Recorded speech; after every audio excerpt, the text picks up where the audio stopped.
Assalamualaikum warahmatullahi wabarakatuh. Berjumpa kembali dengan saya di channel YouTube ilmupeternakan.com. Kali ini topik bahasan yang akan kita angkat adalah mengenai bagaimana kita bisa mengenal penyakit yang sering, yang paling sering menyerang pedet sapi. Baik, sebelum memulai, silakan teman-teman bisa subscribe dan aktifkan gambar loncengnya agar tidak tertinggal update video terbaru dari ilmupeternakan.com. Pertama, pedet. Pedet itu adalah anak sapi.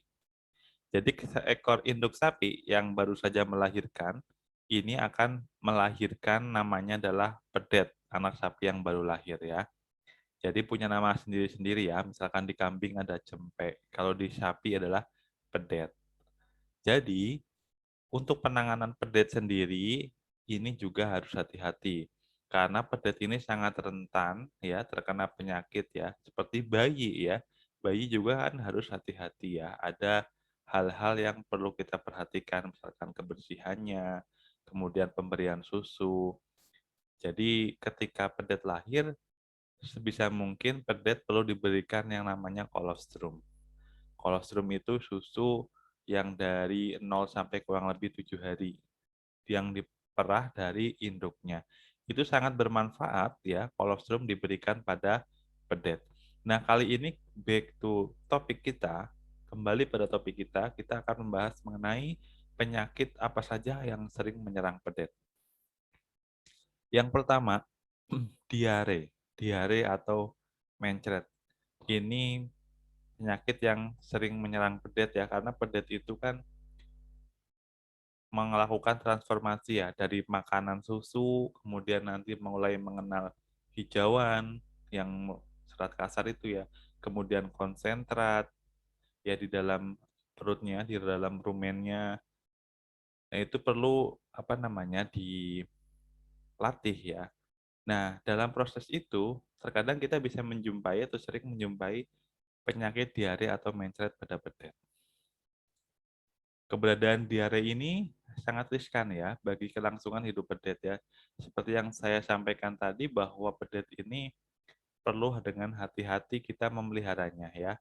Karena kalau salah penanganan ini apalagi sampai terkena diare atau mencret, jika berlangsung lama ini akan bisa mengakibatkan kekurangan cairan. Kalau kekurangan cairan, dehidrasi, maka bisa ya, kalau parah itu bisa menyebabkan kematian ya, bahkan stres sampai paling parahnya kematian. Makanya jangan sampai diare atau mencret ini bisa merugikan kita ya, sebagai peternak.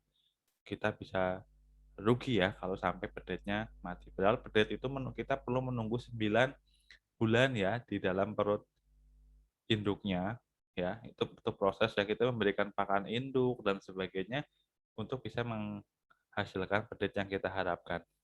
Jadi yang pertama adalah mencret atau diare, ini sangat sering menyerang pedet. Kemudian penyakit yang kedua apa?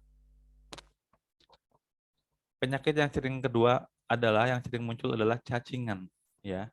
Jadi cacingan ini biasanya disebabkan oleh gangguan parasit ya yang menyerang dalam sistem pencernaan pedet ya, terutama di usus ya. Jadi di sini ada cacing ya, dan ini keberadaan cacing ini atau parasit ini akan merugikan ya, karena pakan, susu dan makanan nutrisinya akan ikut dibagi kepada parasit tersebut ya. Jadi nanti pertumbuhannya tidak optimal. Nah, ini salah satu jenis parasit khusus yang sering dilaporkan menyerang pedet muda adalah toksokariasis ya. Makanya kita harus hati-hati dan silakan diberikan obat. Tadi ya, untuk yang mencret maupun cacingan silakan berikan obat sesuai dengan anjurannya. Ya, jika di lokasi teman-teman ada dokter hewan, kalau sudah parah ya, perlu panggil dokter hewan. Kalau masih pencegahan atau pengobatan yang gejala ringan, silakan diobati sendiri ya untuk menghemat biaya. Silakan diobati sendiri, siapkan bikin stok ya, buat stok obat-obat yang obat cacing, kemudian obat mencret atau diare ya. Jadi kita perlu ya, meskipun kita ada diberikan anti cacing di awal-awal, makanya perlu 6 bulan sekali diberikan ya untuk yang induknya, supaya nanti pedetnya juga akan mencegah ya. Kemudian yang terakhir, sini lumayan banyak juga terjadinya radang paru-paru. Ini radang paru-paru ini bisa mengakibatkan kematian ya, karena hubungannya dengan pernapasan. Dan ini bisa terjadi pada pedet yang berusia 3-8 minggu ya, kurang lebih di bulan kedua ya, ini bisa saja terjadi. Nah, kemudian ini penyebabnya biasanya adalah manajemen pemeliharaan yang kurang baik, sehingga nanti akan muncul bakteri, virus, jamur, dan parasit yang menyebabkan radang. Makanya kita perlu menerapkan kebersihan ya, baik di kandang, kemudian pakannya ya, kemudian pemberiannya juga pakan sesuai dengan kebutuhannya ya, susunya juga ya. Itu perlu kita perhatikan. Kemudian kalau untuk pemberian pakan juga dari pedet itu juga kita ada tekniknya. Tidak langsung memberi langsung yang kasar ya. Jadi kita perlu bertahap ya, memberikan adaptasi bagi perut pedet ya untuk mulai mencerna, belajar mencerna dan seterusnya.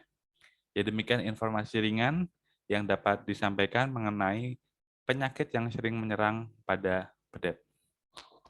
Untuk pengobatannya, silakan teman-teman bisa bertanya pada dokter hewan yang ada di lokasi Anda atau ke toko tani. Di situ biasanya ada tertulis penyakit apa dan obatnya, cara pengobatannya. Saya kira itu informasinya sudah cukup banyak sehingga kita perlu melihat-lihat saja apa kebutuhan kita, pengobatannya apa. Ya, demikian. Semoga bermanfaat informasi yang ringan ini.